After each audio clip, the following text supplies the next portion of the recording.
What's up, guys? Today I am going to go over how I do the opening range break strategy every single day. Specifically, I do it with the NASDAQ.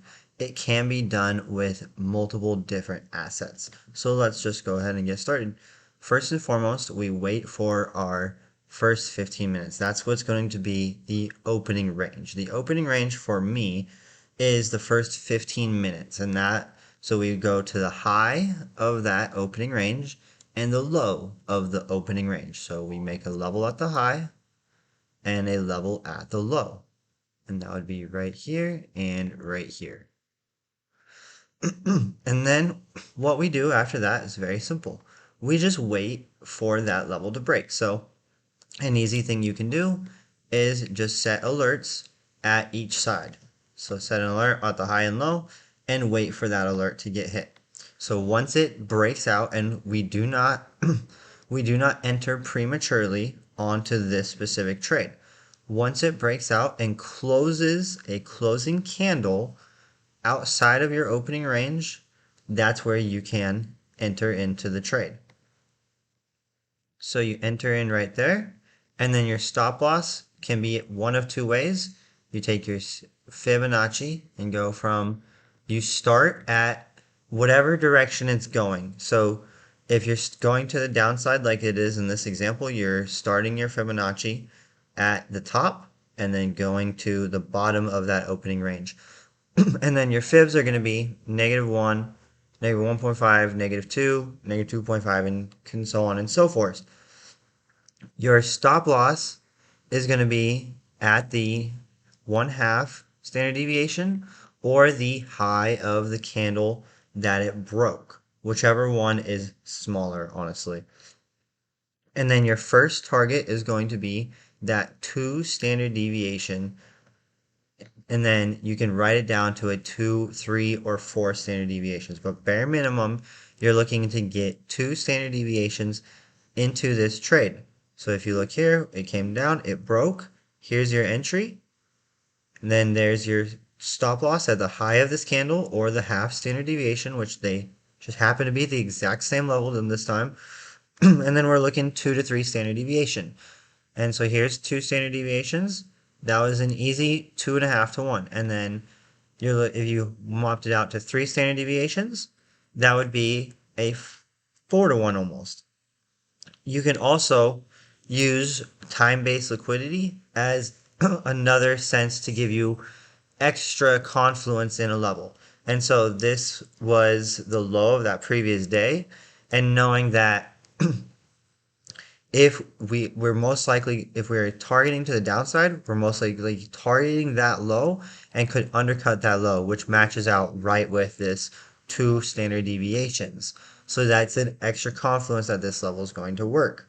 And so then you can kind of use your own knowledge and preparation to hold it. Someday you can hold runners for the rest of the day, or you can cut it at the 3 standard deviations. After 3 to 3.5 standard deviations, you start seeing either a slowdown or a consolidation. Notice this hit 4, and then it just kind of consolidated the rest of the day. And so let's go ahead and you find another example, and we'll go over this again. Okay, you can see here that on both sides, here's the opening range, is actually way down here. And this one didn't quite work as well. And that's okay. It doesn't work every day, but on the days it doesn't work, you can really tell that it just tends to be a choppier day. So you just don't trade that day. So right here, there's your opening range. So 630 is the high, and then 640 is the end of that candle. So that would be right up here. And so you had a wick off, and you had a failed break to the downside. It came up and actually ended up breaking to the upside. Failed that break, and then notice all day it essentially just was around the range. It didn't really break out in any sort of way, which just tells you this is a day that you're not going to trade. And that's another way that you can use the orb is, okay, am I going to trade today or not? So let's go to another day. So this would be the next day, the Wednesday. We map out our opening range. That is 9:30. So where's 9:30? right here to 945. Just the range to 945 here. Boom. And we wait for a candle to break. You see a candle break here. You enter. Stop loss right at that candle high. Stop loss at that high. You put your fibs. Start at the high of the range. And then you finish at the low of the range because we're going to the downside. And then we're targeting minimum 2 standard deviation. Doing it like this, you're going to get a minimum of roughly a minimum of a 2 to 1 almost every single time. And the amount often this works is very, very high. There's other ways that we can go into this, and I'll do this in another video, that you can reduce your risk to reward and make it even a better risk to reward. Being able to hold it longer and get in a little earlier. And so here's, if you use your time-based liquidity mixed with your standard deviations, this is the low of the previous session, the pre-market low, right at that 3 standard deviations. So that's a level of interest, an extra level that you can say, okay, this might be the draw that we're coming to. So we'll go a couple more days here.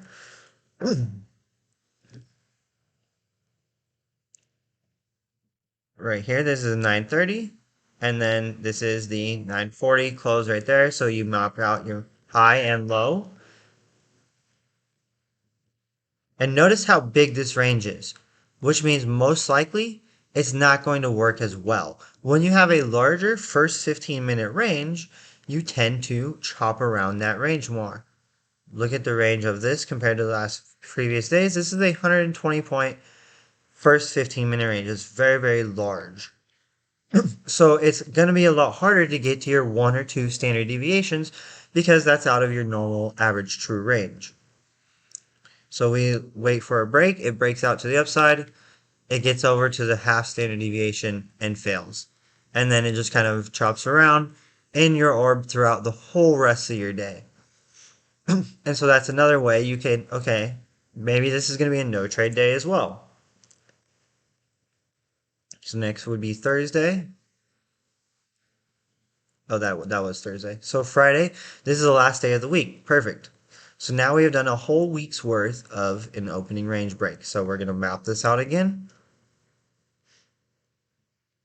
at 9:30 and 9:40. So this was the high of the range.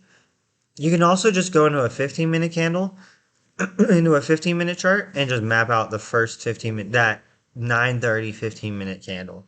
That's really another way, but it's easier to just not switch back and forth. So here's your range, high and low. You wait for the break right here. You enter short.